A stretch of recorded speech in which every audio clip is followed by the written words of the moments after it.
All right, rooted and rising family.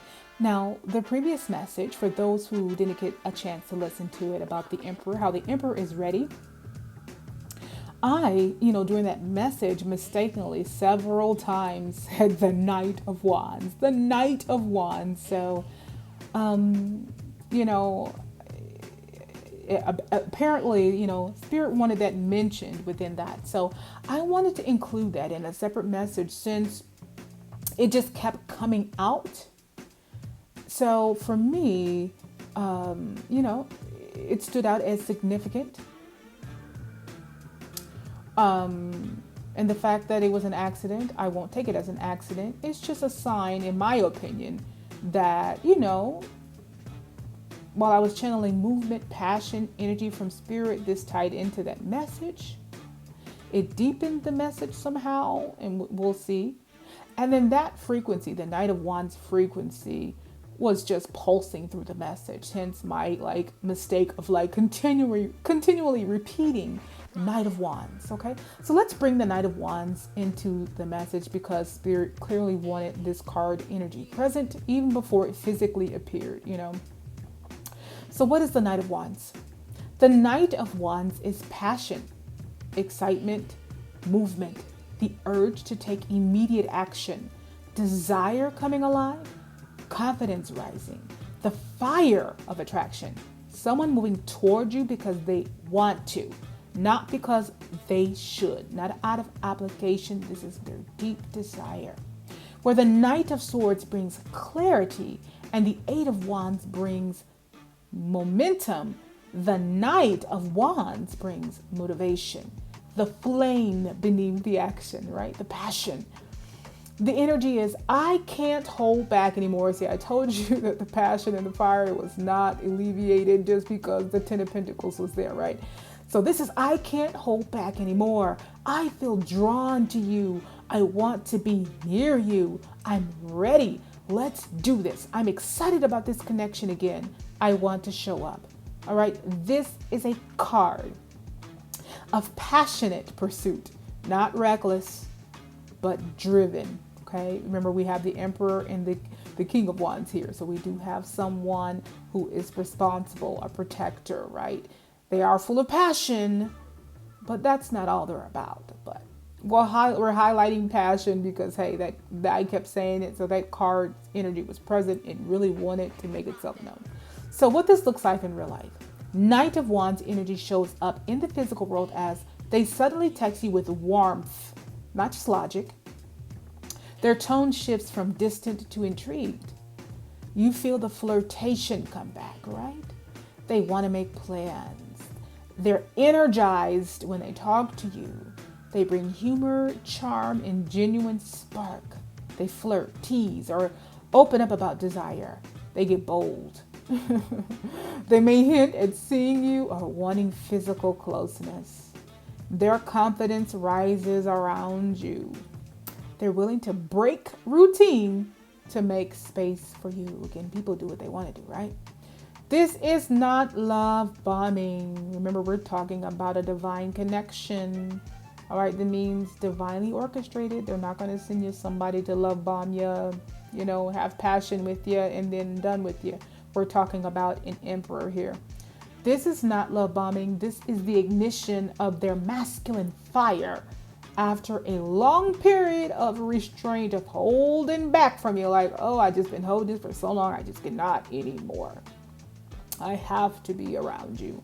I have to have you. But again, not in a possessive way, not in an abusive way, not in a threat, not in anything like that. In a consensual way. But this is the passion. All right. The Knight of Wands says, my soul is excited about you again. My spirit is ready to move forward. I feel alive around you. So the Knight of Wands versus the Knight of Swords. What's the difference?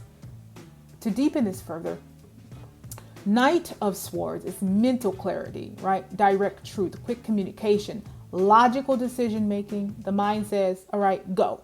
We made the decision, go. Logically. All right? Wands, we know Wands is full of passion. Knight of Wands, fire, right? Passion, attraction, action, enthusiasm, The body and the spirit say, go. Together, these two energies mean their mind, the logical part of them, and their desire are aligning. They're both together, right? There's no push and pull of the mind where the mind is saying, no, we got stuff to do over here. So before you can go, we need to do X, Y, and Z. All right. The mind is saying go. Passion is saying go. All right. There's no conflict. They've made up their mind. There's no push and pull, no conflict, no back and forth.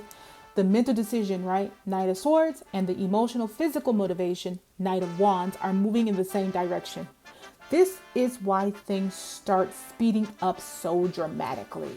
All right. Then we have Knight of Wands, and we'll explain the Eight of Wands, right? Full acceleration, right? Because these are about movements.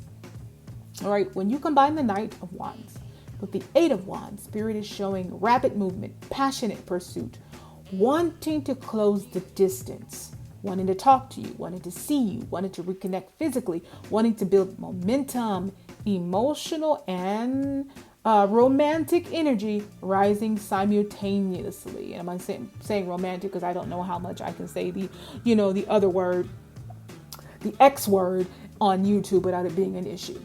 Messages coming through with heat and excitement, a strong pull towards you that they can't suppress. This is when masculine energy says, I want you, I choose you, I'm coming toward you. This is text me now energy, see me now energy, let's stop stalling energy, Spirit is pushing me energy. The Knight of Wands is the spark that takes the Eight of Wands from movement to momentum with passion. All right, now how about this? Let's put all of this together. We have the Knight of Wands, the Emperor, the King of Wands, a masculine in full activation. Now place the Knight of Wands behind the King of Wands and the Emperor, and you get a masculine showing up in 3 layers of evolution. Knight of Wands, passion, fire, the spark, desire, drive. King of Wands, mature passion, direction, vision, confidence, leadership, actual magnetism, creative energy. I want to build with you. The Emperor, structure, stability, responsibility, commitment, discipline, long-term planning. I'm choosing to show up in a real way. These 3 together show a man who is emotionally awakening. That's the 2 of Cups plus the 10 of Cups. Practically awakening, the 10 of Pentacles, Ace of Pentacles. Spiritually awakening, the Lovers, the Star. Physically awakening, Knight of Wands, King of Wands. Stepping into masculine purpose, the Emperor. This is divine masculine activating across every level: physical, emotional, spiritual, mental, practical. This is not a halfway energy. This is not lukewarm. This is not half awake. This is a masculine who is, I want you emotionally, spiritually, intimately, and I'm ready to step up in the physical world to match that. All right. So the Knight of Wands is the spark behind the masculine's movement. It's the excitement, the desire, the magnetism, the passion, the pull. It's what makes them reach out, makes plans flirt again, return with energy and intention. When you combine the Knight of Wands and Eight of Wands, we get, again, when combined with the Knight of Wands and Eight of Wands, we get a masculine who is not just thinking about you, but feeling drawn to you, pulled towards you, and pushed by Spirit to move forward. The Knight of Wands is why the pace suddenly shifts, why distance closes, and why this message could not wait. All right, Rooted and Rising family, for those who did not listen to the full previous message, listen to it so that you can know what this add-on brings to the message, okay? As always, stay rooted, stay rising, and aligned with all the divine gifts ahead.